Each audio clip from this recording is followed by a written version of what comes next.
This episode is brought to you by Progressive Insurance. Do you ever think about switching insurance companies to see if you could save some cash?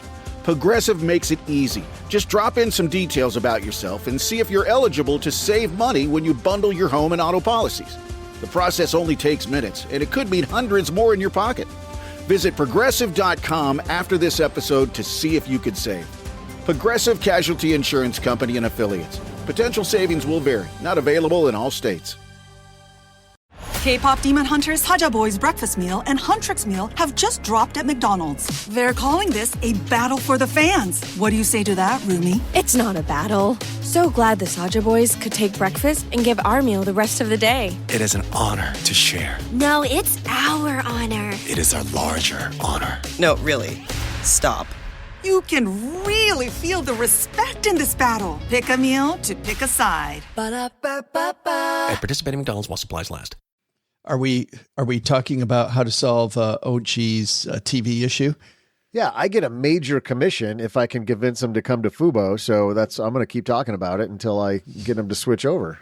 If there only were a way, OG, that they would take all these different apps and stuff and package them up, that would be just amazing. All the different networks. He's got that. He's just paying. He just had to take out a second mortgage to pay for it. That is true. Well, you know what you didn't take out a second mortgage for? All the safety we got this weekend, the feeling of just being able to watch our beloved Detroit Lions do whatever they did on Sunday. Oh, God. Epic finish.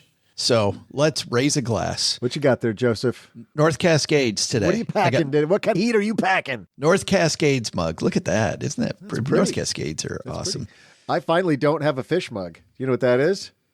That is a gray spotted mug.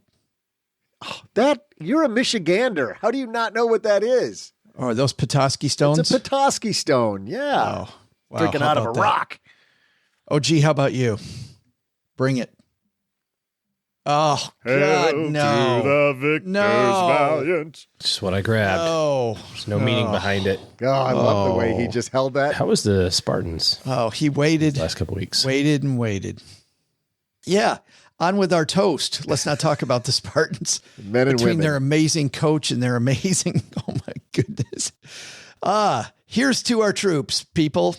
Big shout out to our troops on behalf of the men and women making podcast Mom's Basement and the men and women at Navy Federal Credit Union. Big salute. Let's all go stack some Benjamins together, shall we? Thanks, everybody.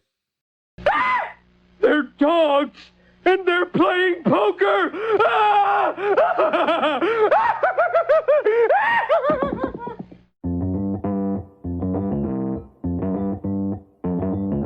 Live from Joe's mom's basement, it's the Stacking Benjamin Show.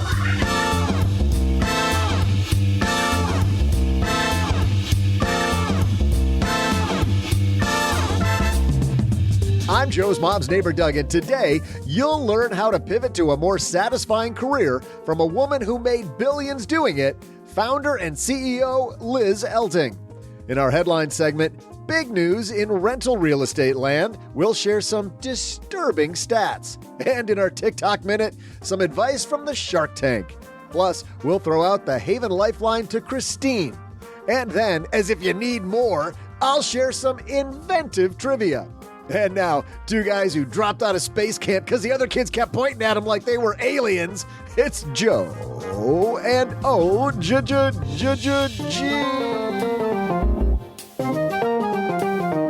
It's always difficult when you're trying to explain to the little brains about how to double your money, OG. I mean, they're at space camp, but they just have a hard time keeping up. But we're going to help them today. Hopefully all the space camp kids listening to us. Hey, everybody. Welcome to Double Your Money Slowly for the Win podcast. I'm Joe Salsi, High Average Joe Money on Twitter. And we're ready to start off another week with the guy across the card table from me. Mr. OG is here. I did want to go to space camp when I was a kid. Never made it, though, huh? Nope. It was too out of this world. But did you set up like the fake rocket in your living room, you know? No? You didn't do like the tent thing? No? Nope. This is the part where you keep the conversation going, OG. It's not monosyllabic answers. How does this podcasting work again? Well, Doug, who needs OG to be with it? Because we got a guest who's with it today. Liz Elting joining us, one of the most wealthy self-made women in America, joining us on the show. She's going to talk about OG, something I know that is near and dear to your heart, doing things that serve you, not just financially, but nice. but also spiritually. She's going to talk about follow your passion today. Okay. That was the nicest way you could have said that OG was self-centered and egotistical. It was like a weird backhanded slap across the face, but it was like with a feather pillow, very low speed. I'm sure OG wants to reprimand me. We'll give him a second to do that. Hold on. In business, there is no room for guesswork. Every shipment matters. Every deadline counts. And when you're trying to keep operations running smoothly, the last thing you need is uncertainty. That's why reliability is at the core of USPS Ground Advantage. From the moment your package is first scanned in, it moves through a secure nationwide network, aiding in a timely and accurate delivery. You get near real-time tracking so you can keep up with your shipments. And with affordable upfront pricing, there are no hidden fees or surprise surcharges to throw off your cost sheets. It all adds up to predictable deliveries you can depend on, because knowing your logistics are handled lets you focus on everything else, your customers, your team, and the future you're building. Visit USPS.com/Ground Advantage to start shipping with confidence. USPS Ground Advantage. We mean business. Ouch, man. That hurt too. Stop, OG. Well, just be nicer, Joe. It's when I'm the nice one. Well, hold on. Just wait. Let me tell you this. I had a breakfast mentoring meeting yesterday with a young woman who was just amazing. She is graduating from college with a degree in wealth management, and she reached out hoping for some pointers. And listen, if somebody's in Texarkana and wants to go into this beautiful field of personal finance and helping people get their money together, that is incredible. But even more incredible is how she reached out, how she was trying to network. And I was having a discussion that finding the right person and avoiding the wrong person for a role, that's what can make or break an organization. And we just don't see that many qualified people. So how do you find them? Well, Indeed sponsored jobs is a boost whenever you need to find quality talent. If you're hiring, Indeed is all you need. You can stop struggling to get your job post even seen on other sites. You'll match with quality candidates with Indeed's sponsored jobs. Get matched with and hire quality candidates who can drive the results you need. Reach candidates who meet your specific criteria like skills, certifications, or location. It drives me crazy when I'm matched with all kinds of people who aren't a fit. I don't have that kind of time. People are finding quality hires on Indeed right now. In the minute I've been talking to you, companies like yours made 27 hires on Indeed, according to Indeed data worldwide. Sponsored jobs posted directly on Indeed are 95% more likely to report a hire than non-sponsored jobs. Spend less time searching and more time actually interviewing candidates who check all the boxes. Less stress, less time, more results. When you need the right person to cut through the chaos, this is a job for Indeed sponsored job. And here's what's cool, Stackers. You're going to get $75 in sponsored job credit to help get your job the premium status it deserves at Indeed.com/podcast. Just go to Indeed.com/podcast right now and support Stacking Benjamins by saying you heard about Indeed right here at Stacking Benjamins. Indeed.com/podcast. Terms and conditions apply. Hiring, do it the right way with Indeed. So sticks and stones can break my bones, but words, OG, will never hurt me. Why you're crying so much? Liz Elting is here. Believe it or not, we actually have a show about money coming. Let's go. Hello, darlings. And now it's time for your favorite part of the show, our Stacking Benjamins headlines. Our headline today comes to us from Fortune. A little bit of disturbing news coming out of the real estate market. This piece is written by Elena Botros. The rental market's softening so fast in some pockets of the country, landlords have no choice but to offer concessions. Elena writes, it looks like home builders aren't the only ones offering incentives in this housing market. Landlords are too, even though the median asking rent's at a near record high, according to Redfin. Last month, the median U.S. asking rent was $2,052, just $2 below the record high set a year ago, and it's up slightly from the previous month's $2,038. Still, landlords are finding a way to attract renters, whether that's a one-time discount or a few months free per Redfin. Lily Katz, Redfin's data journalist, wrote in a report published just a couple weeks ago, while asking rents are near their all-time high, tenants in some parts of the country are finding deals. With vacancies on the rise, some landlords are doling out one-time discounts to attract renters while maintaining high asking rents on paper. She said that because of this, rents are effectively coming down in some areas, but they don't show up in asking rent data. The rental vacancy rate in the U.S. is 6.3%, as tracked by the St. Louis Fed. A year ago, it was 5.6%. So, OG, we're seeing vacancies in rentals starting to tick up. We're seeing landlords starting to put little carrots out there to get people. The official numbers still look fairly good, but if you're a landlord, I'm trying to figure out where are people going. Is it just a supply issue? Because I'm certainly by us, they're building properties like crazy. But I'm thinking, traditionally, where do renters go? They go from one rental place either to another, or they go to housing, permanent housing. They buy their own place. But with interest rates sucky, I'm not sure that that's a transition path that a lot of people are doing. So it must just be a supply issue then, right? It is 100% supply. This from the piece. Higher end properties especially are coming under pressure in some markets as demand declines while supply increases.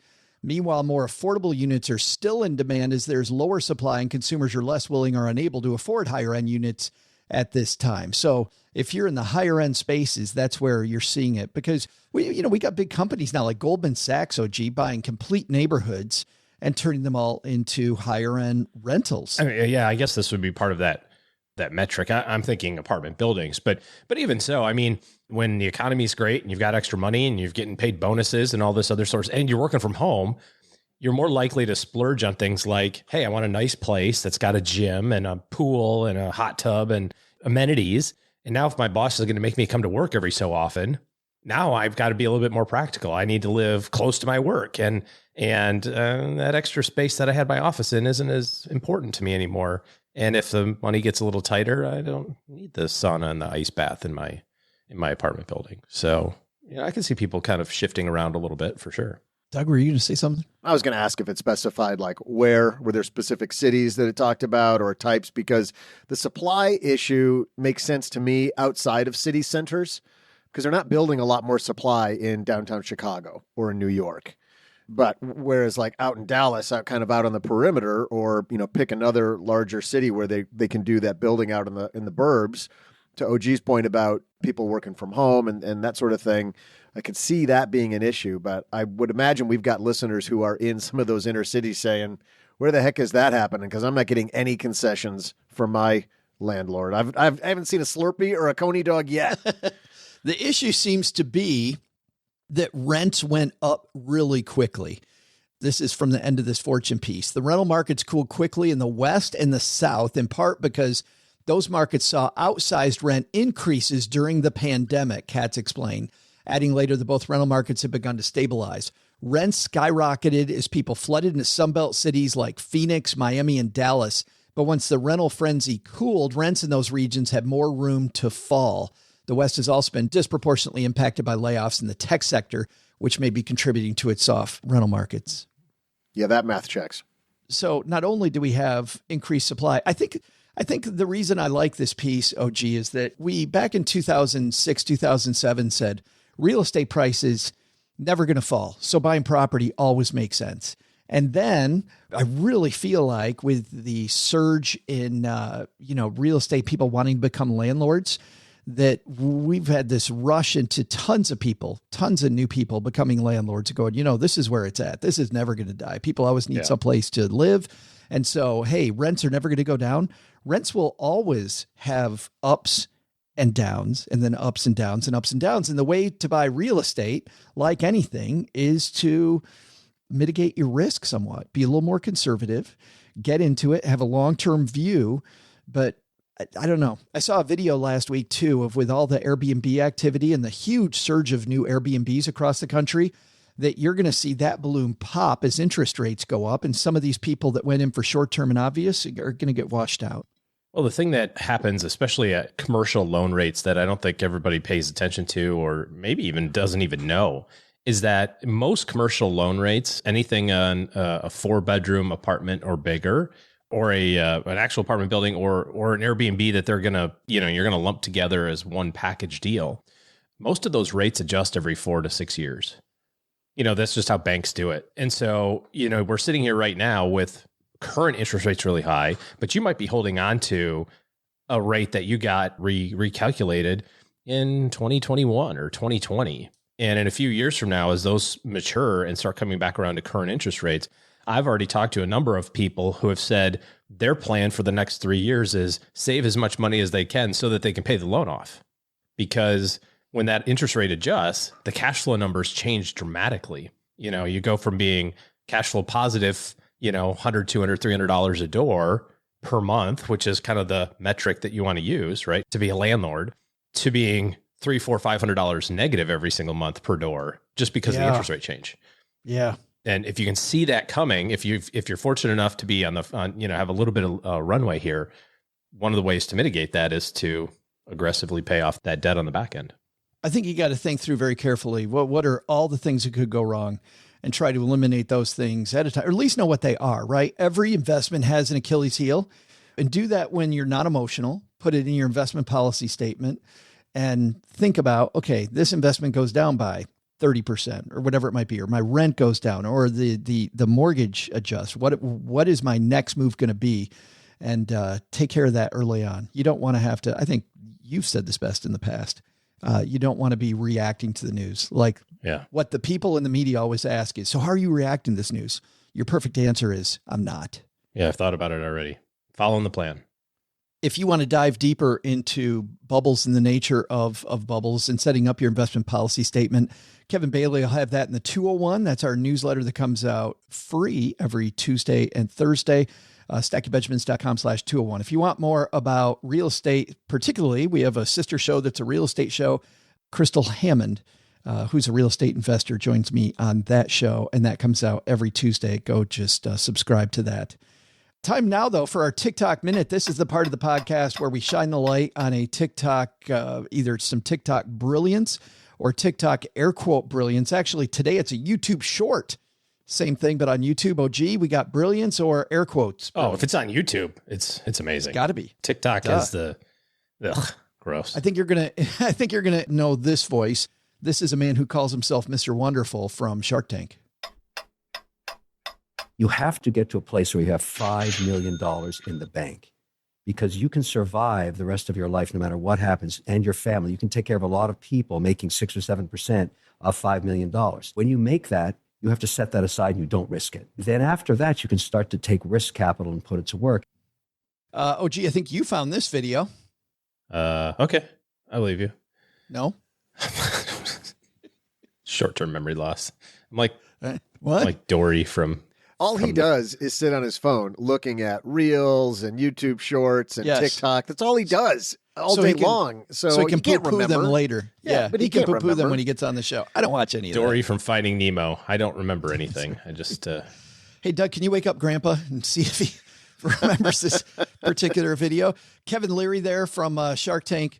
OG, my favorite. Well, there's a few things I like about that. The first thing is I love watching Kevin Leary because he's like, all you got to do, just get to $5 million. And just get to $5 million. And don't risk anything. Well, and once you get to $5 million, then everything above that, you just cover. Yes, that's all you do. But it does. He talks about it so cavalierly. I saw a TikTok video last week, a guy going, you know what? Once I surrounded myself with people who thought 5 million was easy, I made my first million fairly quickly. Like I changed what I was focused on, and I made the million happen. I didn't focus on the little things anymore. I focused on things that got me to $1 million. Yeah, I think that the message here is you have to have a little bit of safety and security money. And whether or not you look at 5 million as being like, holy cow, that's so much cash, then fine. Maybe your number is 2 million. Maybe your number is $1 million.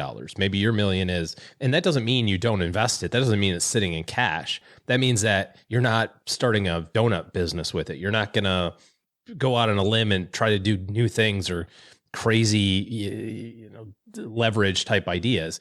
That's kind of your base, whatever that number is. And once you get there, then you have the flexibility to be more aggressive. We talk a lot about this when it comes to cash. And the argument that people have sometimes is, I've got $50,000 available on my credit card. Can't I use that as cash? And the reality is that you don't have cash so that you don't have credit. You have cash so that you can be invested aggressively on the other end. It's almost like a barbell type strategy, right? So the same thing is true here. And this is what O'Leary's saying is when you've got a base of whatever your number is and you're prudent with it and, invest it appropriately, then you can be really aggressive with other things because you don't have to worry about the risk capital of that initial base. If you've got a TikTok, a YouTube short that you think we should be shining a light on, send that to me, joe@stackybenjamins.com. Coming up next, Liz Elting has been on Forbes' richest self-made women list every year since they started it back in 2015. She won the American Express Entrepreneur Magazine Women of the Year Award. She's the Distinguished Alumni Award from NYU Stern's Women in Business. She also, by the way, is, I believe, on the board of directors at NYU Stern School of Business. She is somebody who has not only created a business, but also learned that to create a great business and a great life for yourself, you really, to some degree, got to do something that we've talked negatively about a lot lately, which is follow your passion. She started off following what she thought she was supposed to do, and we'll hear that story from her in a moment. But before we get there, Doug, you're pretty passionate, I think, about today's trivia question. Oh, it's a good one. Hey there, stackers. I'm Joe's mom's neighbor, Doug. There are over 7,000 known languages, and I am fluent in 4 of them: English, Canadian, Minnesotan, and Pig Latin. Itty pray impressive, right? I forgot the word for impressive. Lucky for me, English is the most widely spoken language in the world. Its use is so widespread, in fact, that it's even the official language of the International Space Station. And here I assume they work with some sort of alien tongue. Even Russian cosmonauts work primarily in English out there. By the way, I just remembered that cosmonaut is Russian for astronaut, so make that 5 languages I speak. This stuff is easy. During the space race between the U.S. and the Soviet Union in the 1960s, NASA scientists learned that regular ink pens don't work in outer space.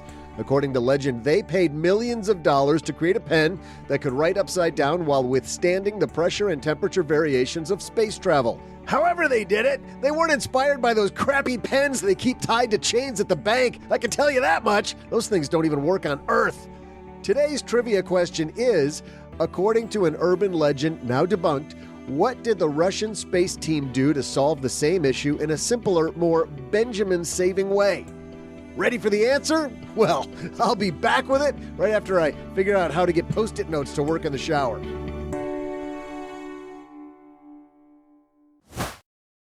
You're listening to this podcast, so I know you've got a curious mind. Here's a helpful fact you may not know yet. Drivers who switch and save with Progressive save over $900 on average. Pop over to Progressive.com, answer some questions, and you'll get a quick quote with discounts that are easy to come by. In fact, 99% of their auto customers earn at least 1 discount. Visit Progressive.com and see if you can enjoy a little cash back. Progressive Casualty Insurance Company and Affiliates. National average 12-month savings of $946 by new customers surveyed who saved with Progressive between June 2024 and May 2025. Potential savings will vary. You didn't start a business just to keep the lights on.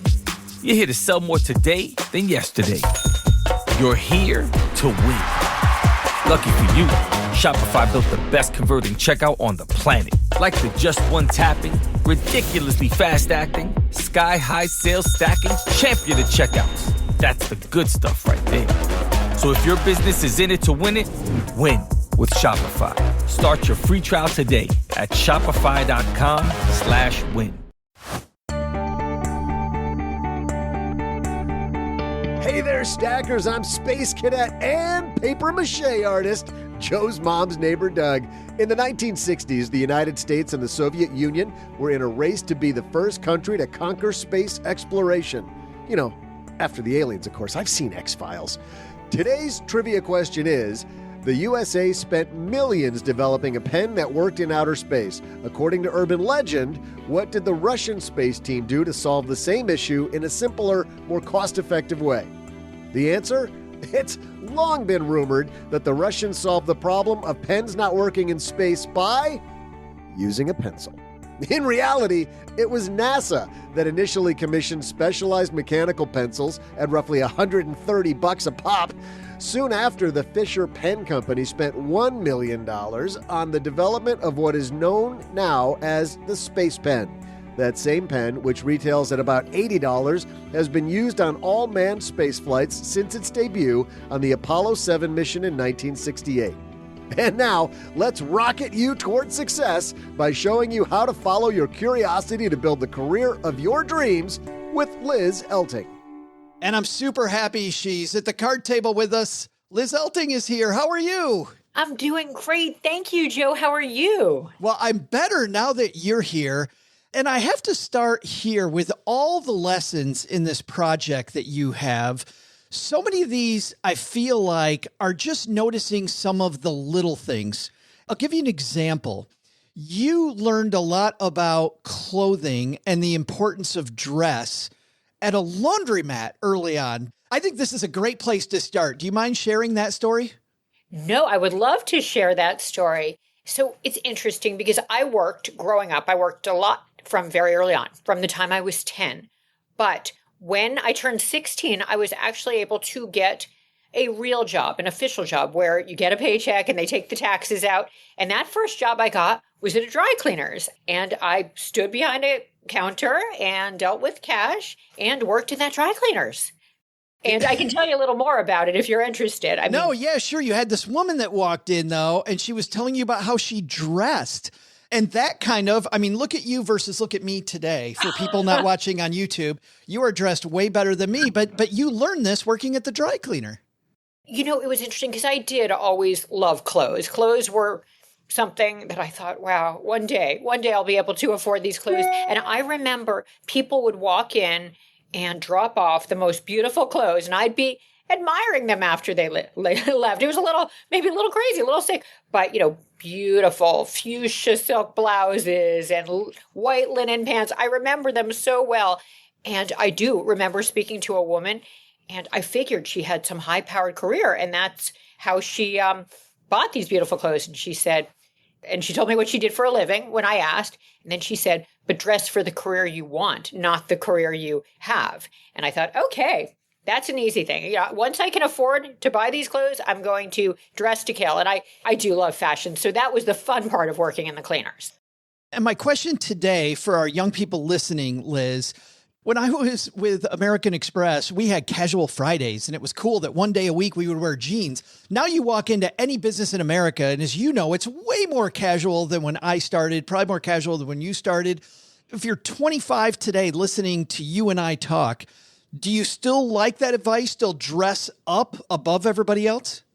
I do. And I always have. I've always dressed for the job I wanted, not the job I had. And then even when I was an entrepreneur and all the years I was a CEO, I always was the most formally dressed in the entire place. And I just feel like if you dress that way, you feel that way, even if you're working from home, you put it on, you get in front of your computer, and it's game time. And you feel it when you're in the outfit. So whether you're alone or certainly when you're with people, yes, that's just how I do it. And I love dressing up for work. Absolutely. And even hearing you talk, I just think about the process of getting more dressed up puts me in the right frame of mind to go face the day. Exactly. And that's how I've always felt since I started working. And I've loved beautiful clothes, as I said, but then it gets you in that frame of mind, that professional frame of mind. And yes, even with casual every day now, even with working from home, I'll still be here in my jacket. I didn't mean to belabor that. And by the way, for everybody, it's not a big piece of this project. It's just this little tiny piece. But there's so many of these. And I think that's something we haven't talked about so much here. And for somebody that's had as much success as you've had, I think focusing on that just a little bit is important. The next thing I wanted to talk about was, so you begin this story talking about you just got your MBA and you're moving into the dorms. Congratulations. Let's talk about getting the MBA and why and how you got your MBA. Thank you for catching that, because that is exactly how it happened. People always say, oh, you started your company from a college dorm room. And it's like, well, no, it wasn't college, and it was right after grad school. So yes, what happened was just to go a little further back, I loved languages growing up. I had studied 4 languages by the time I graduated from high school. I majored in languages in college. You lived in Portugal for a while. Yes. When I was growing up, exactly. When I was 8 and 9, I lived in Portugal. And then when I was 10, I moved to Toronto. So by the time I graduated from high school, as I said, I was able to study 4 languages: Portuguese, French, Spanish, and Latin. And then I came back to the U.S. for college, but then did my junior year in Spain, which I loved, best year of my life. And then worked in Venezuela briefly after college. So after Venezuela and that adventure, and boy, was that an adventure, I came to New York, and I have lived here ever since. When I got to New York, I was able to find a job at a translation company. And I thought, wow, how perfect is that? Combining my love for languages and business. I didn't know such a thing existed, but it was a wonderful place. I loved the culture and I loved the industry, but thought it could be done better. So after 3 years there, I went back to school, got my MBA from NYU Stern, right here in the city, and then graduated.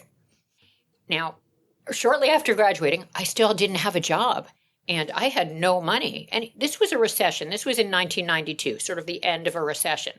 So moved back into NYU dorms, and this is what happened. I ended up getting a job in finance.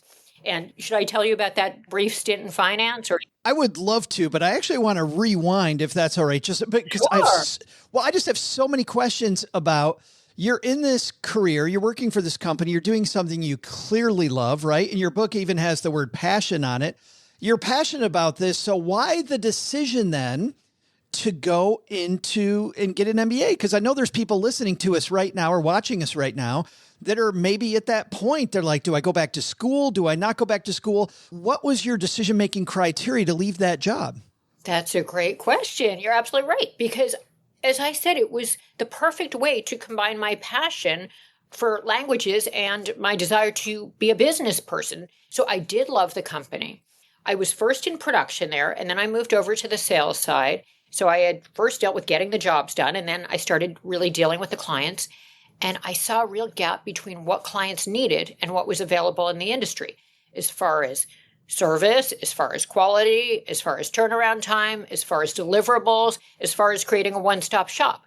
And I also, the other piece of it is, even though this company at the time was the largest translation company in the industry, it was about 90 people, it was a relatively flat organization. I didn't know how I really was going to grow there over time.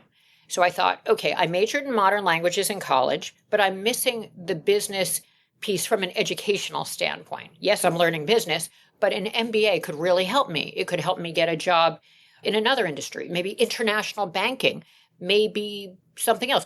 And I even put the idea in my head, maybe one day I will start a translation company because I love this industry and I have a thought on how it can be done better. But I need to first get the business education, number one, and number two, save some money. Because how do you start a company with no money? So that was the thought. With that in mind, I went back to school and got my MBA, both for the educational piece and to get a job where I could make some money before embarking on whatever I ultimately did. There's a part of the story, Liz, that I love, and there's a part that I hate. The part that I love is that you said, I'm going to need to have some money to start this company, and I can't start a company with nothing, so I definitely am going to have to put some money away. So I like that. The part that I didn't love, maybe hate was a strong term, but the part that I didn't love was that you have this thing that you really like doing, and you're in this industry, and you even say in the book, you kind of stifled that to go into this thing where you thought you could make big money. In fact, you went to your dad for advice, right? And he gave you, I think, some great advice about your money follows. Yes, he did. Well, certainly he did when I was torn on what to do when I was in college. And I said, well, I love languages, but what on earth am I going to do with a modern language major? I'm interested in business. And he said, pursue your passion and the rest will work out. And obviously that's precisely what happened. But you're right. Why did I stop being in the translation industry? I think, as I said, it was because I thought the company could do things better. And I didn't have the power at the company. I was just a kid. I was in my early 20s, so I couldn't change what the company was doing. So that was one issue. I didn't know how I would grow in that company. So I thought maybe having a degree in modern languages was great for undergrad, but that MBA could be helpful in opening up my opportunities for different jobs. So that's why I went back to school. And I'm glad I did. I had a wonderful experience getting my MBA, meeting wonderful people, networking. It was wonderful. But it also seems like you having that 3 years of work experience before you went back, like you see, Liz, all the time, people that go right from undergrad into grad school. And just after reading your work, I bet that you would tell me that would be a mistake. Oh, a huge mistake. And in fact, I'm on the board of NYU Business School now. So I'm dealing with Stern a lot and how it works. And now the average time between undergrad and an MBA is 5 to 7 years. So it used to be about 3 years way back in the day when I went. Now it's 5 to 7 years. And that's for great reason. I mean, people get so much out of their time between undergrad and grad school.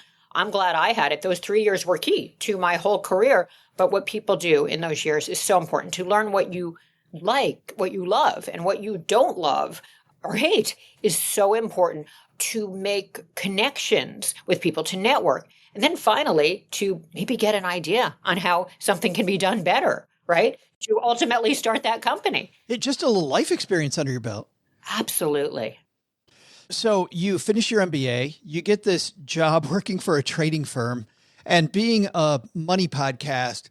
I want to talk about this for a little bit, Liz, because you're super excited. The first company you work for with your undergrad has a lot of camaraderie, a lot of friends. So you're thinking, I'm going to go in here. I'm going to be friends with all these people. Tell us about this experience. Give us a little story about what that trading floor was like. Yes. As you said, Joe, the other company I worked at, it was my second family. All these great people who became my friends. Walked into the trading floor. First thing I noticed was, I'm the only woman here. The only woman. And I love men. I do. I was always boy crazy my entire time growing up. But I thought, okay, I might feel a little bit awkward here, but that's okay. And then, very quickly, a few things happened. Whenever the phone rang, the guys would yell, Liz, phone, because I was the woman. So I had to get the phone. I was the receptionist, even though that was not part of the deal. None of them were going to get the phone. So that was one thing. That was a problem. And by the way, not to cut you off, but you're one of the only people in this room with an MBA. Most of the people there don't have half of the work experience, half of the training, but just because you're a woman. And in fact, one thing that made me laugh, Liz, was when you said, not only was I the only woman, I feel like around some of these guys, I might have been the only woman they'd ever met just because of the way they acted. You are so good at you really. Thank you for reading this. You know the story so well. That's precisely how it happened. It was though they had never met a woman because they were yelling. They were swearing like left and right. I mean, the F-bombs that came out. I mean, between that and quoting crazy TV skits, and then finally, with the sports. I mean, it was all how the different teams did. And the truth is, I actually like sports. I worked for the Toronto Blue Jays for 4 summers during college. So I, more than a lot of people, do love professional sports. But it was all sports, all swearing, all kind of like they were from another planet in a way that I thought I will probably not find my close friends here. So you're right, a very different environment. And obviously sexism. First it was the phone. And then when I went back to my boss to say, is there anything else I can do when I finished my work early and stayed till midnight? And he said, well, you can go in the supply closet and see what supplies we need. And you can go around to each of the guys and ask them what they need. Unbelievable. Unbelievable. And then finally, and this is the most important point though of all, I had loved the translation industry. As I said, I loved languages. I loved solving clients' problems. I loved people. And at this proprietary trading division of the French bank, there was none of that. It was literally putting numbers in a spreadsheet, numbers after numbers after numbers, and then filling out forms and faxing them, and then faxing another form and another form and another form. And it was such a different industry. And I thought, I don't enjoy this job, and I can't imagine enjoying anybody's jobs here. But you're right. You're right. That's exactly how it happened. Once again, you take lessons from these little things that most people notice, much like at the dry cleaner with the woman who's dressed to the nines, and you learn that that's important. At the same time, you talk about in your book, one of Liz's lessons is asking for a raise. And when you go to your boss and you say, hey, I want more, aka I'm asking for a raise, I'm asking for more responsibility, he goes, hey, you can become the supply clerk, totally misrepresents it. But you make a great point. We always make the point at Stacking Benjamins, Liz, that your boss has a lot of different things going on in their head. Studies show that your boss will entertain the idea of giving you a raise if you ask.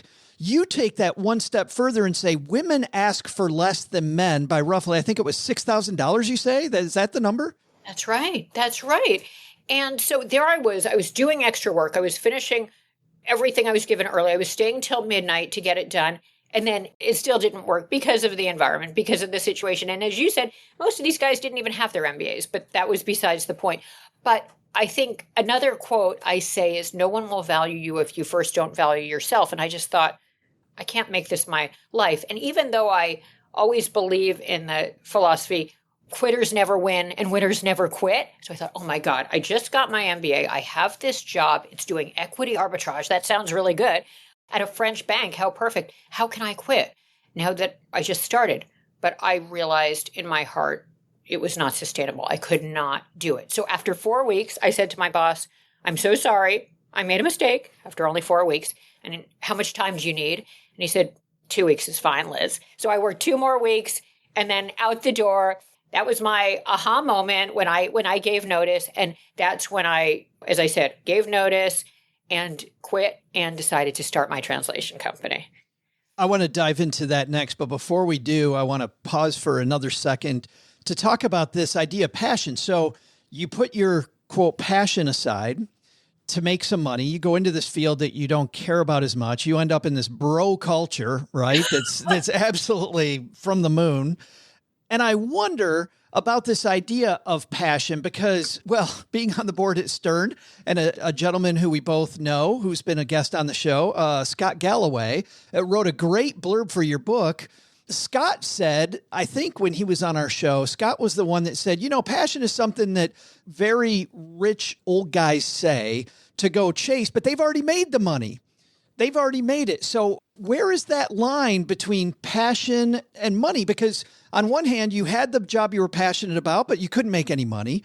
On the other hand, then you went without passion and, you know, you end up in this place that just doesn't fit. Where is that line for you? No, and that's so true because I've heard Scott say that recently. Yes, that is what he's saying. I've heard him say it. And I think to myself every time he says it, it's like, I understand why he's saying that, but for me, it would have never worked. If I had tried to stay in finance, even if I had left that company and found a better environment, because I'm sure they weren't all such a bro culture, such a boys club. I mean, not quite to that extent.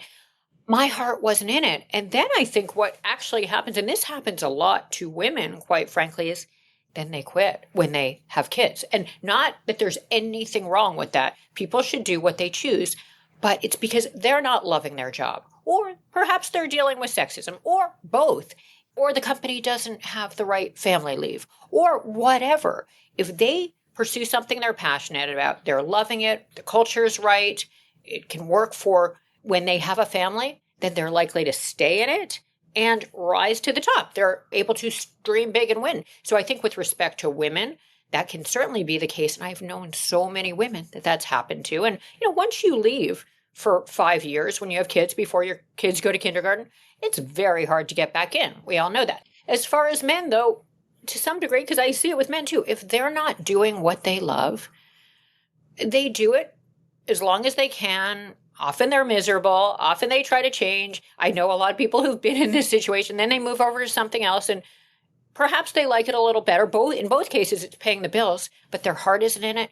And their goal is just to make enough money so they can quit and never work another day in their lives.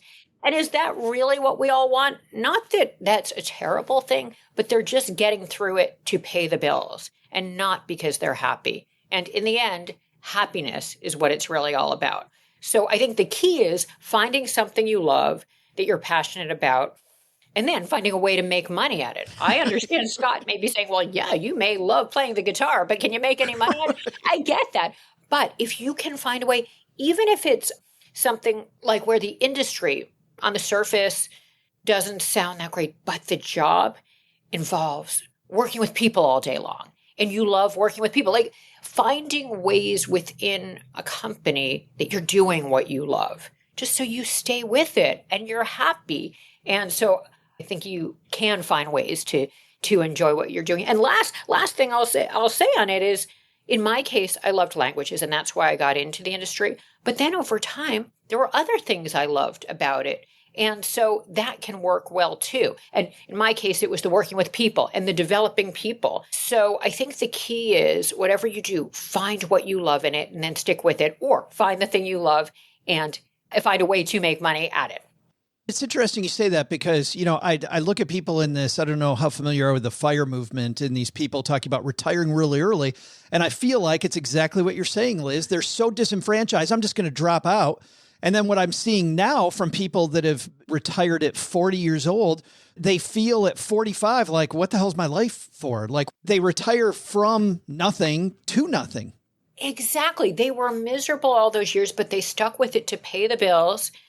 Then they have nothing they can do at that point. So instead, quit it, take a risk, find a way to make money at it, and then you can do it the rest of your life and be happy. Or, you know, fine tune it so that you're doing it in a way that makes you happy, but it's something you love. I'm glad you said risk, by the way, because your next chapter is called Risk.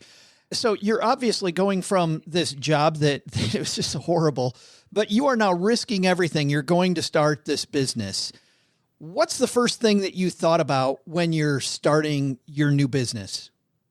The first thing I thought about was sales. You know, I was not thinking about, okay, need to create the perfect business plan, the perfect debt, and go get funding. No, not in a million years.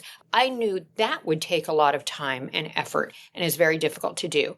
I also felt, and that's still the case today, I mean, at least as much. I also knew that even if I went through all that, in the end, those investors and I would still need revenues. We still need sales, right? I mean, it's interesting because all the years I was doing what I did, we used to say revenue is vanity, profit is sanity. Now, that was because people would talk all about their revenues, but they'd be losing money. But now I'd even say funding is vanity and revenue and profit are sanity, because usually once you get that revenue in, you can figure out a way to be profitable. You do your best to. And certainly profit is what it all comes down to. It's like the blood flow. Yes, you need that revenue. There is no way you will last if you don't have it. The number one reason companies go out of business is they run out of cash. So you need that revenue. You need it more than anything. And you can't be spending all your time or most of your time fundraising, because in the end, if you don't have the sales, you're not going to make it. And the sales take time, especially in the beginning. As we know, the first million is by far the toughest, or the first 5 million. That can take years. And then once you get that action in, then it becomes so much easier. So that's where the effort needs to go. You spent a lot of time at the beginning cold calling. You have a hilarious section early in your book called You Never Forget Your First Time. So the phone rings one day. You must remember this like it's yesterday, the day the phone finally rings, Liz. I do, because it was all outbound calls. It was all me calling them. And finally, the phone rang. And I picked it up and they said, okay, are you able to translate a document from English into Slovak? It's a contract. It's 3 pages. I said, yes, absolutely. We do that all the time. And I took that job, and it was for a company called Domovsky Lawyer Service. I remember it well, DLS. And I said, yes. And they said, how long will that take? I said, we can do it in 3 days. Does that work for you? And they said, yes, absolutely. And I hung up the phone like, oh my God, did we really do this? Did this really come through? Because even though I had done that type of thing before for 3 years and, you know, hundreds or thousands of jobs at the other company I was at, Your America, there's nothing like your first job, your first project, all that work for that project. And that was just the best feeling. I just, even hearing you say it now, I just think just this idea that my baby has some legs, my baby's taken off. Yes. And then I tell a couple of funny stories in the book, which we don't have to talk about now, but about how somehow that very client, that first client, wanted to stop by and check out the office when it was time to return the job.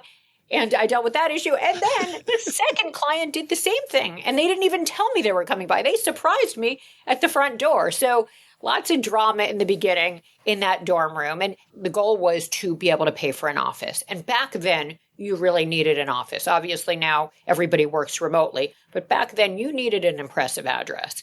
Even if you had almost no space, you needed an impressive address. So the goal was within 6 months to be able to move into a real office. And we took all the actions we needed to do. It was sales, 300 phone calls a day, 300 letters a day to get the revenue to be able to pay for that first office. And at the end of 6 months, we were able to move into that first office. I love the underlying message that you survived it, created a billion dollar business. And now you can look back and laugh at some of these things, which I'm sure weren't funny at the time. Like when you the coffee, you open up the coffee, you pour the water in, and these cockroaches just come streaming. Like a clown car. It was about 100 of them. Oh. I thought I was exhausted on no sleep, just signing letters, stuffing letters. I thought I'll go get a cup of coffee. Maybe that'll help. I open up the coffee maker. 100 roaches just streamed out of it. And that was, as I said, when I realized, okay, between the two clients showing up, we got to get ourselves out of here and get into a real office and ideally another apartment. There is one thing from early on. I saw you in another interview talk about that you do regret, and that's with a partner that you hadn't really paid any attention to contracts at the beginning. Can we talk to our future business owners out there about what you learned from that experience, Liz? Because I think this is huge for anybody starting a business. It is huge. And by the way, and my book, and I appreciate so much of what you're bringing up and what you remember from the early days. It's about what I did right and what I did wrong. And it's kind of beach read, business read, but this is a very important lesson. And it was a huge mistake. In the early days, I started with a partner. As I said, we had no money and we didn't hire an attorney to start the company. We didn't hire an accountant. We just did it on our own. But obviously, we had to spend money on something. I mean, the minimal money we had, that money has to go to something we didn't have, and that would be a shareholders agreement. We had no shareholders agreement, and we set it up as 50-50 owners, that we were each 50-50 owners without a shareholders agreement. So what that meant is we didn't have anything defined as far as roles, responsibilities, decision-making, dispute resolution, what happens in the event of death, disability, divorce, and a buy-sell provision. If one of us wants to sell, if we're not getting along and someone needs to buy and someone needs to sell, nothing. No way that the company would be valued. So, no process for that. And that caused all kinds of problems along the way. And finally, ultimately, I had to litigate to get myself out of that situation. It's interesting because after I guess it was 22 years, I finally needed to pursue litigation. And what I asked for was a custodian to be put in charge to resolve deadlock in the short term and oversee the sale of the company in the longer term, whereby I could buy him out, he could buy me out, my partner, that is, or a third party could buy us both out. And I did get what I wanted, which was that custodian to set up a plan for sale where that happened. And it was to maximize shareholder value in the process. But I needed to spend $50 million of my own money. Number one. But the other piece of it is, this is all because I didn't have a proper shareholders agreement.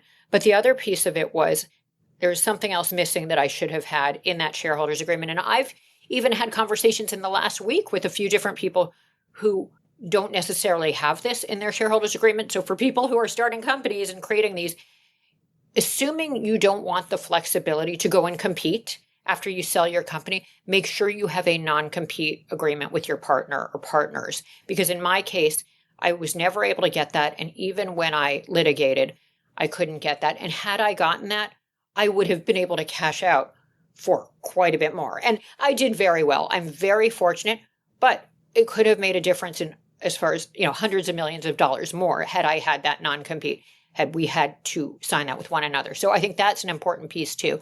But I think the big lesson there is you need a shareholders agreement. Secondly, I would avoid being 50-50 owners if you can. If you only have one partner, make it so you own more than 50% and you are the deciding vote.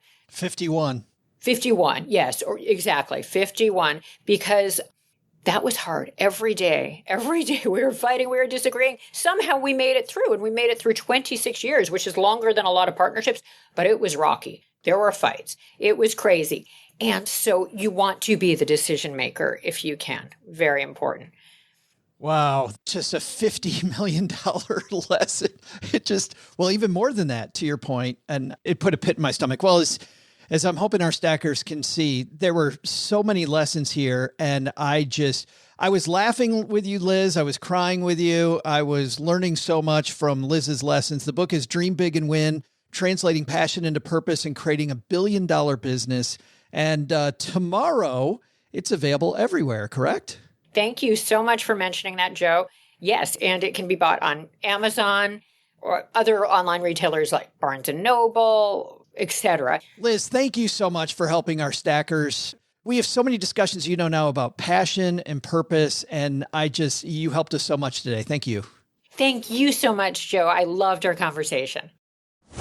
This is Matt from Gainesville, Georgia, and when I'm not delivering all this consumerism in a big brown package parcel, I'm stacking Benjamins. Big thanks to Liz Elting. I like how she talks about follow your passion. A lot different than Scott Galloway did. I'm glad she was able to bring that out. Yeah, I agree with Liz. There's definitely a middle ground there. You may not be passionate about whatever your company's product is. Let's say you're building stop signs or something like that, but you can be incredibly passionate about building a business and being highly successful at that. A lot of people get really charged up almost at winning it like it's a game, and you can be really passionate about that. And I think that's probably where that middle ground is. We take questions all the time from people that want to be financial advisors, OG, and about starting your career as a financial advisor. Starting my career as a financial advisor, maybe yours too, you described it was ugly. It just like Liz was talking about the early years being not that great. It's going to be ugly at the beginning of any career. You're going to hit a lot of bumps in the road. Yeah. I mean, there's all sorts of stuff that are in the way. I mean, just the normal growing pains of entrepreneurship, the normal growing pains of learning your craft, whatever it is. And then the changes that happen over time in whatever industry or business that you happen to be in. I mean, look at, in the last 25 years of doing financial planning, all the different changes that have happened, or, I guess maybe in the stop sign business, to use Doug's analogy, there's probably not been a lot of changes, but maybe different reflective paint, perhaps. No, this one's more octagon. Our obtuse angles are more angular. There's a little known fact that if a stop sign is bordered in white, you don't actually have to stop. No, you don't. There's a white border around your stop sign. You don't have to stop. Look at Joe's face. He's trying to think, wait, do they all? Wait. So okay, quick story about that. I don't want anybody to believe that. I don't want anybody listening to believe that. So in college, go Boilermakers, I was getting a ride home. Like there were three of us getting a ride home back to our hometown from a young woman who also lived there. And we got close to home, dropping somebody off in their neighborhood, so kind of residential. But one of the guys says that. He says, all the white border ones are optional, right? I was just like, no, I didn't know that. So we start blowing through stop signs in the neighborhood. Oh, my and God. After the third one, and it's nighttime, after the third one, finally, I'm like grabbing the guy's shoulder like, dude, say something. He finally broke the news to her, but that was terrifying. Don't do that while you're in a car. At the very least, if I said that I wouldn't be in the car, I wouldn't say that anyway, but at the very least, I wouldn't be in the car. Oh, that's how smart we were as college kids. Well, on that note, it's time to throw out the Haven Lifeline. This seems appropriate. Seems so. What an amazing transition. If you're risking your life. We're going to tackle some of life's most important questions, like why are you in the car when you say that? Our friends at Haven Life Insurance Agency put what you value first, not be in the car with that guy, and being able to live another day. It's why they made buying quality term life insurance actually simple. You go to stackingbenjamins.com/HavenLife now for a free quote at Haven Life. Their prices are affordable. No waiting several weeks for a decision. Lovely customer support. And of course, they're not a company that has never done this before. Their policies are backed by Mass Mutual, which is more than 160 years old. Today, we're going to throw out the lifeline to... Who are we throwing out the lifeline to? We are throwing out the lifeline to Christine. Christine, it's about time. Christine, how are you? Hey, Joe and OG. This is Christine from Seattle. I'm calling because I've been talking recently with my 9-year-old nephew about personal finance. He's gotten really into saving money and how to make money. And as part of that conversation, we started talking about investment accounts. And he really wants me to open him a custodial brokerage account. His parents don't really have any interest in this process, so I would mainly be responsible for it. Initially, he wanted me to invest in Tesla for him. However, after more discussion, he decided that an S&P 500 index fund is a better fit for him. Needless to say, I'm very proud of this discussion we're having, and I'm very happy to open him a custodial brokerage account to continue his learning. However, I'm wondering if you have any advice on things I should keep in mind when I open a custodial brokerage account, both generally as well as being an aunt and not a parental guardian of my nephew. If you have any advice as well on how I can keep my nephew continuously inspired and not have this be sort of a passing fancy, I would very much appreciate your advice. Thank you very much, and I look forward to my t-shirt. I would give it to Doug, but I'm pretty sure a woman's extra small would not fit him. Ugh. Looking forward to your response. You have no idea, Christine. I would look so good in that shirt. Doug already wears other extra small women's shirts, and it's not good. It is not good. Christine talking to her 9-year-old nephew. That's pretty badass. That is awesome. Yeah, pretty sweet. I love this topic. Clearly, OG, your advice is going to be teach them option spreads, like first thing. Obviously. Calls and puts. Get them on Reddit, Wall Street bets. Sooner the better. If you could short AMC. I was going to say, just keep putting your own capital into his account. He'll get pretty excited. Yeah. So where does she go with this, OG? How does she create maybe a curriculum around this? I don't know that there's anything really to be concerned with or thinking about in terms of being the aunt on an account versus a mom or a dad. The best way to do this, I think, has got to be through a regular like UGMA or UTMA account, knowing that that money becomes and is the kid's money at age 18. That's basically the moral of that story. It's his money or her money.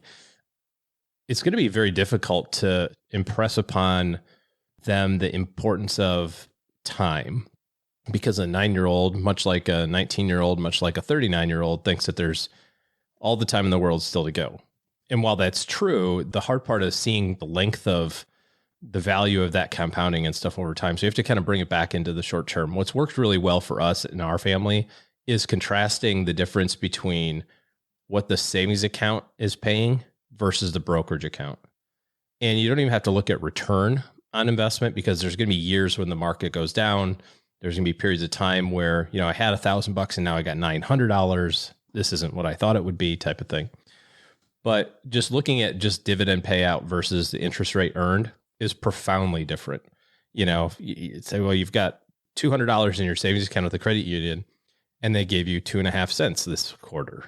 Your $200 in your brokerage account earned you $4 this year. It's an order of magnitude higher in terms of the income produced from a stock portfolio versus money in the bank. And I think that's the biggest way to compare and contrast, to kind of keep their eye on the prize.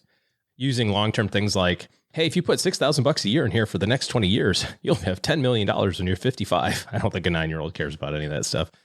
And then the last piece I would say is it can't always be about like 25, 50 years from now, right? Like, I think it's important to also have some short and medium-term timeframes also as you're talking about money, as you're talking about goals and that sort of thing, especially for younger people. And that's just not 9-year-olds also. That's 29-year-olds too. It's hard for us to think about 40 years from now as being a really big benefit when there's a really nice car I want to buy now.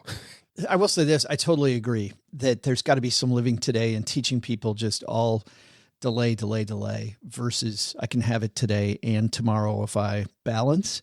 Yeah. I think that's great. I do know, talking to a few people that have worked extensively with kids and with teenagers, the thing that excites them is not topics about don't get into debt or have a budget or those, whatever. Those are fine.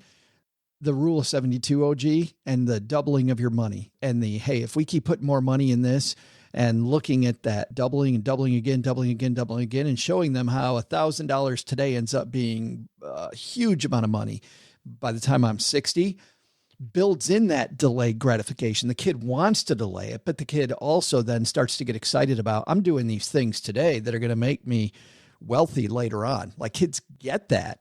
Yep. I see that over and over and over with people that work with kids. Do you like the index fund versus the individual stock? Tesla, S&P 500 versus Tesla? Yeah, I can take it or leave it.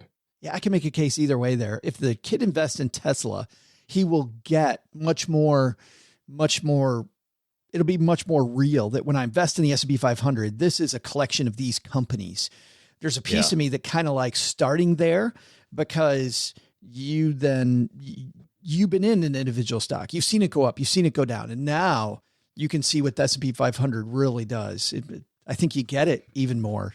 It's the contrasting thing, like the interest and dividend stuff. That's how we started with our kids. We used a company that we don't really like anymore called Stockpile, and they invested in the brands that they recognized and did business with, Xboxes and McDonald's and Hasbro and all of these companies that the Hershey's, these companies that they interact with all the time. So it was easy for them to see like, hey, I'm eating a Hershey bar. I own part of this company. Or mom and dad just got something in the mail from Amazon. I own a little teeny tiny bit of that company. And to your point, once you kind of understand how that conceptualness of I own a really small part of this organization, then you can have the discussion of, well, do you think it's better to try to pick and choose the winners? Or do you think it's better to own all of the companies that are the biggest companies in America? And we can do that all in one line item, as opposed to having 500 on your statement. So that's a good observation. I like that. Thanks for the question, Christine. If you've got a question for us, stackingbenjamins.com/voicemail. And then we will send you, like we're sending Christine, a code where she can just go in and order herself whatever size shirt she wants. And one preferably that doesn't fit Doug. So stackingbenjamins.com/voicemail gets you there. Hey, time for our last segment of the show. This we call the back porch. Let's see a little bit about what's going on in our community. Later this week, Kate is going to be on Instagram Live. Usually that is Thursdays at 5 p.m. Eastern. Hopefully, I unfortunately won't be there this week, but we plan on doing that again this week. If you want all the places where you can interface with our brand, whether it's our YouTube channel, it's Instagram, our other social media accounts, stackingbenjamins.com/welcome. But Doug, speaking of those accounts, we have got some fun stuff happening. Yeah, great stuff going on in the community. One of the things I love about our basement group on Facebook is that it's like a real community. You got your neighbors who are just, they want to have fun. You'll stroll over to their lawn because they've always got a cooler of beer sitting in their garage. You can just grab one and hang out and have fun. You got your other serious neighbors who are asking questions like Brandon, Stacker Brandon in the basement not too long ago asked a great question about whether or not he should add an annuity into his retirement portfolio as part of his company options. But he got a great response to that. Yeah. but the point is he got several responses. Actually, Stacker Andy replied to him. But I love that people look to our community to ask some of those serious questions about, how to approach their financial planning. What did Andy say? Oh, I wasn't planning on going there. But Andy said, assuming it's a fixed lifetime annuity, the pros would be that an insurance company takes on the risk that you'll live to be 100 and provide guaranteed lifetime income. The cons are everything else. Well put, Andy. He goes on to say a few other things, but that's a great answer. It can be a positive, OG. I mean, he nailed it. An annuity can be a positive, but could be. Yeah, it could be. But you got other people like Stacker Paul who completely understands my obsession with Bucky's chocolate espresso beans. I mean, he just gets me. Another one I really liked. Here's the thing, Joe. I really want to get to this because what people are talking about in the basement right now are what we're talking about right now at the back porch. There's a big discussion going on right now, and we're recording this, a little ahead of time. So when you hear this, it happened a little bit ago, but they're talking about getting rid of dessert and adding in the back porch. And this is causing almost as much discussion as our work from home thing, which is still ongoing. The good news is this is not us debating against each other. This is us fighting with Apple. Right. And losing. Right. Fighting the man. Right. But instead of sticking it to the man, though, we're letting the man stick it to us. Right. Uncle. But here's Stacker Jeffrey Rose says, as long as, this is one of my favorite comments, as long as the back porch is as good as dessert, I'm okay with it. Totally makes sense regarding completion rates. That probably explains why Stacking Benjamins is not ranked even high. Well, that and the curmudgeon OG is. Good thing there is neighbor Doug to carry the show where it is today. God. Yes! Oh, who put him in charge of reading this crap, OG? That's just not good. But it's actually a pretty long discussion. It's good. Yeah. My favorite poll lately was the other stacker, Paul, from when Aaron Sky Kelly was on a few weeks ago, which is, what do you like on your twat waffle? just Are we back to that again? It was just perfect. Fantastic. OG, what are you watching on TV? Football. Just football. Yeah. Well, you can watch football 6 days a week. I watch it every day of the week now because it's football season, obviously. What games are on Tuesdays?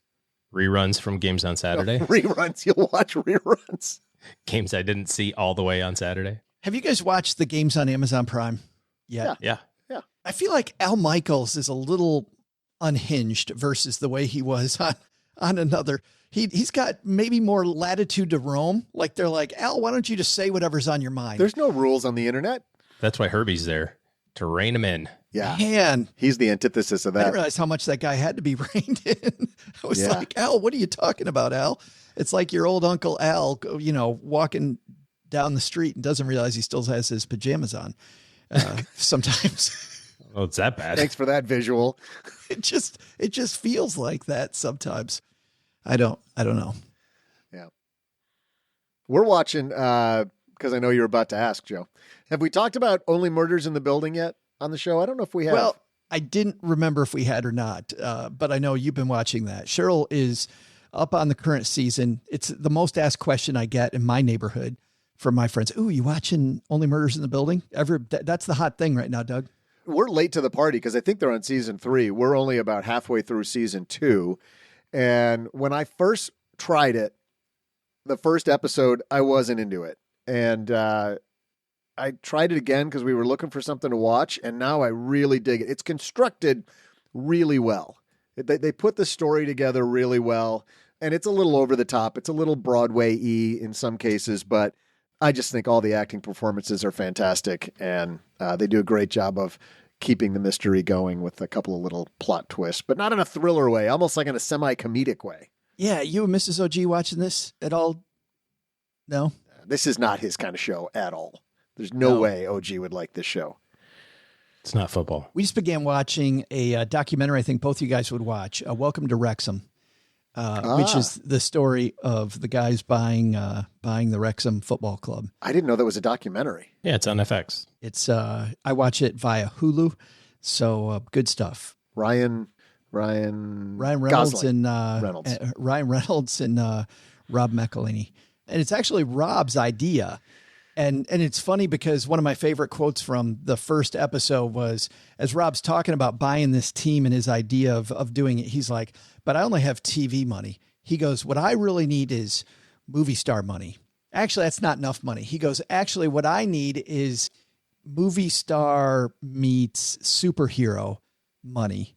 And wait, that's not enough. I need movie star meets superhero meets gin manufacturer money. No, wait, I need movie star, superhero, gin maker, and mobile phone money. No, wait, I need. He goes in and then he kind of turns. He's like, how much stuff is this guy into? I didn't know that Rob and Ryan had never met before they bought this team together. Oh wow. They had never met. I thought they were like these old friends, sitting around over a beer going, hey, OG, you want to go buy a football team? And OG, when this happened, first thing I thought of was Roman from Succession buying that team. Yeah. That's funny. Speaking of Roman, how often you guys think about the Roman Empire? Maybe we'll get into the Roman Empire later. However, a couple quick things before we go. Big thanks to everybody for hanging out with us. Coming up on Wednesday, another great show. We have the amazing Farnoosh Torabi, who is so money, coming on the show, talking about how fear might need a better agent, might need a better PR person, talking about using fear to help you make better decisions. That's coming up on Wednesday. But before that, if you're here because maybe you are fearing that you're making suboptimal decisions, OG and his team are taking clients. So head to stackingbenjamins.com/OG. And that gets you to he and his team's calendar, stackingbenjamins.com/OG, to make better decisions in the future. All right. Doug, you got it from here, man. What should we have learned today? Well, Joe, first, take some advice from Liz Elting and switch your dreaming to doing in order to fulfill your highest potential. Second, every investment strategy has a bubble problem, not just stocks or real estate. That is why you diversify your funds. How's your diversification? But the big lesson? Forget Pig Latin. I need to learn how to speak IKEA. Unless Liz Elting can help me translate IKEA into English, I might never finish setting up Joe's mom's Newtstorp. Thanks to Liz for joining us today. Her book, Dream Big and Win, Translating Passion into Purpose and Creating a Billion-Dollar Business, is available everywhere. We'll also include links in our show notes at stackingbenjamins.com. This show is the property of SB Podcasts, LLC, copyright 2023, and is created by Joe Saul-Sehy. Our producer is Karen Repine. This show was written by Lisa Curry, who's also the host of the Long Story Long podcast, with help from me, Joe, and Doc G from the Earn and Invest podcast. Kevin Bailey helps us take a deeper dive into all the topics covered on each episode in our newsletter called The 201. You'll find the 411 on all things money at the 201. Just visit stackingbenjamins.com/201. Wonder how beautiful we all are? Of course, you'll never know if you don't check out our YouTube version of this show, engineered by Tina Eichenberg. Then you'll see once and for all that I'm the best thing going for this podcast. Once we bottle up all this goodness, we ship it to our engineer, the amazing Steve Stewart. Steve helps the rest of our team sound nearly as good as I do right now. Want to chat with friends about the show later? Mom's friend Gertrude and Kate Youngkin are our social media coordinators, and Gertrude is the room mother in our Facebook group called The Basement. Say hello when you see us posting online. To join all the basement fun with other stackers, type stackingbenjamins.com/basement. Not only should you not take advice from these nerds, don't take advice from people you don't know. This show is for entertainment purposes only. Before making any financial decisions, speak with a real financial advisor. I'm Joe's mom's neighbor, Doug, and we'll see you next time back here at the Stacking Benjamin Show.